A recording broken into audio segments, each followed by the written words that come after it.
The FAFSA, the free application for federal student aid. Now, if any of you know my personal story and how I got into the personal finance arena, you already know that the FAFSA and I have a very special relationship, and it played a critical role in where I am today. This bad boy is about to get a major overhaul, and we want to make sure that you are up to date on all of these changes.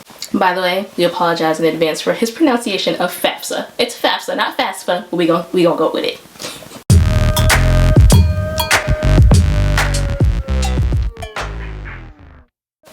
Hey Wealth Builders, I'm Mishak. And I'm Akiva. And welcome back to another episode of The Bemused.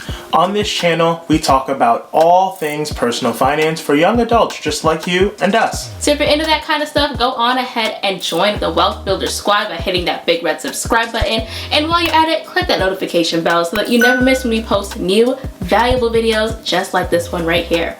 Now, let's get into the episode. If you've ever filled out the FAFSA, you know that it is a beast of an application and can be really confusing, especially for teenagers who are oftentimes dealing with such an important application for the first time in their lives.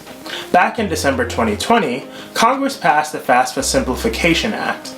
The intention of this act was to really simplify the FAFSA. This act involves some major changes to the application that will be phased in over time. Some have already gone into effect, and the changes are scheduled to be fully implemented for the 2024-2025 school year. First, let's start with the changes that have already gone into effect, beginning with the 2021-2022 school year. There are 3 of them. First is the repeal of the subsidized usage limits. So what is that?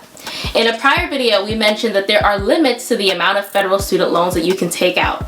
Now that limit is further broken down by the type of loan. Since 2013, direct loan requirements have limited a borrower's eligibility for direct subsidized loans to a period not to exceed 150% of the length of the borrower's educational program.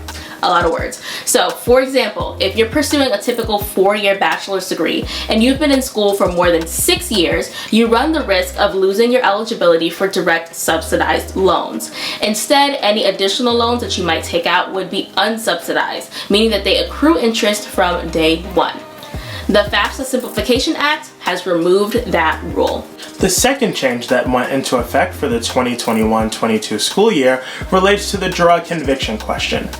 The FAFSA asks whether you've been convicted of a drug-related crime while receiving federal aid. Up until now, there were negative consequences to your aid if you selected yes. You will still see this question show up on the FAFSA for the 2021-22 and 22-23 school years. However, the new law has removed the effects of answering this question. The third change in effect is the removal of the requirement that male students register with the Selective Service System in order to receive federal student aid. Up until now, male students were forced to register with the Selective Service for the U.S. military in order to receive financial aid. Thankfully, that's gone now. Again, the question will still be there on the next couple of years' FAFSAs, but it will have no effect. Quick commercial break. We've created this new, fun, free quiz for you all to determine how your finances are doing and give you resources and tools to help you on your financial journey. If you want to take the quiz, the link will be in the description box down below and pinned to the first comment under this video. Now, back to the conversation. Now let's talk about what's going to happen for the 2023-2024 school year.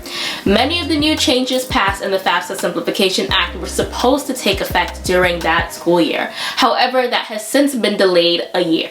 So nothing new is really happening for that year except that both the Selective Service and drug conviction questions will be removed from the Fafsa application, as well as the option to register with the Selective Service via the Fafsa.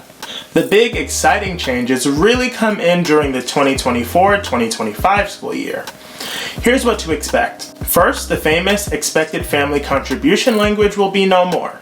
The EFC is a number that you get after completing the FAFSA that's pretty much meant to signify what the Department of Education thinks your family can afford to pay for college. It's based on several factors, including income, non-retirement assets, and household size, to name a few. This terminology was pretty confusing for some students. Nothing about the number is changing. However, it is now going to be called the Student Aid Index, or SAI. This new language is meant to represent an eligibility index for federal student aid, and the minimum SAI will be negative 1,500, as opposed to the current 0 minimum for the EFC. Another exciting change, the FAFSA is going to be much shorter. Thank the Lord. In fact, the number of questions will be reduced from over 100 to approximately 36. The Fafsa Simplification Act also allows more applicants to have their income automatically transferred into the FAFSA from the IRS, rather than having to self-report or manually enter that information. Here's one change that's gonna really suck. Up until now, having multiple family members in college at the same time would benefit financial aid eligibility by reducing your expected family contribution, or EFC. That's going away with the new FAFSA updates. Why did they do this? I don't know.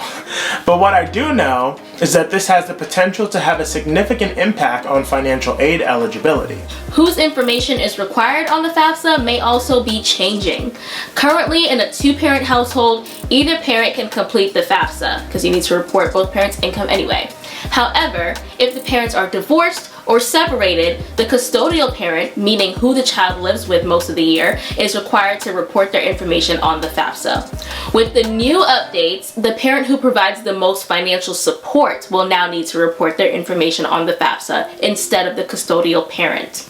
In cases in which the support provided is 50-50, it defaults to the parent or household with the highest adjusted gross income, or AGI. This is really gonna suck in an instance where the custodial parent is making significantly less money than the other parent. The final change we want to highlight is expanded access to federal Pell Grants. The Fafsa Simplification Act will link eligibility to family size and family income as a percentage of the federal poverty level for the applicant's household size. Incarcerated students will regain the ability to receive a federal Pell Grant.